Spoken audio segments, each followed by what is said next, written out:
we hear from a lot of people who were caught up in this disaster for the first time in their lives is that the initial response from FEMA, from SBA, and from other federal agencies created the appearance that there was a much greater understanding on the part of these federal agencies of the need to get out into the field, have resources available at the point of greatest impact, and to start the processing of information that hopefully leads to eventual access to federal resources.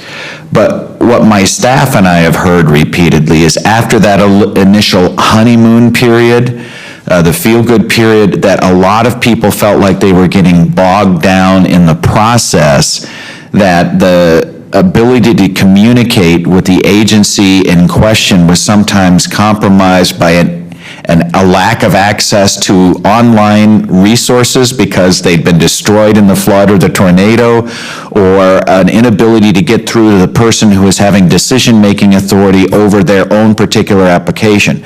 I was hoping you could share with us from your perspective and from talking to other affected business owners in your community, what you're hearing is the most needed type of assistance that is not currently being provided. I think your observations are correct. There was an initial honeymoon. Their communication with the press was very good. We knew what we needed to do, having never gone through it before up front, which was really good.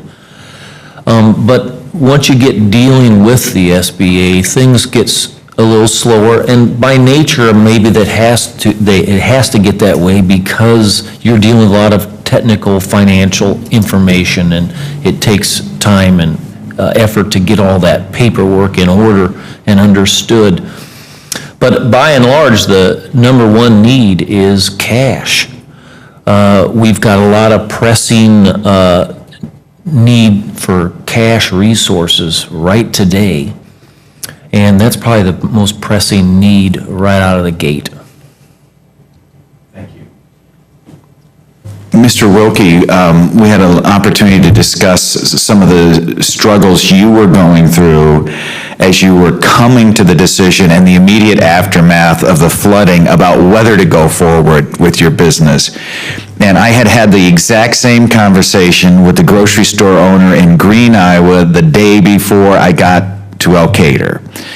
And one of the things that I'm interested in hearing from you is, how do you juggle the incredible burden of dealing with the initial disaster response inside your store, the displacement of some of your employees and your own family members from the flooding event in the community, the lack of access for suppliers to get into your store when they don't have any place to put their supplies once they get there, and creditors who are demanding payment for the goods and services you provide without any source of capital to reimburse them, and how that makes this process such a burden on individuals who are going through it at a time that's one of the biggest crises they've dealt with in their lives. I think you just have to take one step at a time. You know, it's if you sat and thought about the whole thing all at once, you know, it would be a very unfortunate mental situation. But I think what we did is we just saw the immediacy of what had to get done. And for the volunteers that came in, the first days were actually the easiest days. Because it was real obvious what was muddy and what was wet and things like that, the things that had to get taken care of and taken out. The deal about having to make a commitment, I personally would not go bankrupt. It would just be against my moral conviction to do that. I thought if I've gone in good faith to people, I owe them for what I'm getting from them. And I think under the circumstances, they'd have to realize that maybe it would take me a little bit longer to pay for some of those things. I only had one supplier that I'd had a verbal commitment from the president that they were going to not run some ACHs through, and they went through anyway. And I called them, you know, I'd called the banker that, you know, said, hey, this had happened, wasn't supposed to.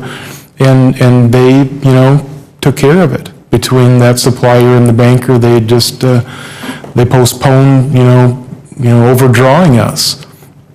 But those are things that, that come up. If you're working on one deal, and here's the next one, and here's the next one, and right on down the line. And I guess in my talk, that's why I had expressed that I really thought that there was going to be some assistance. We heard all these FEMA stories about the residences getting a water heater, getting a furnace, or getting this or getting that. I honestly thought there was going to be something to help us tide over some of this immediate cash flow disaster.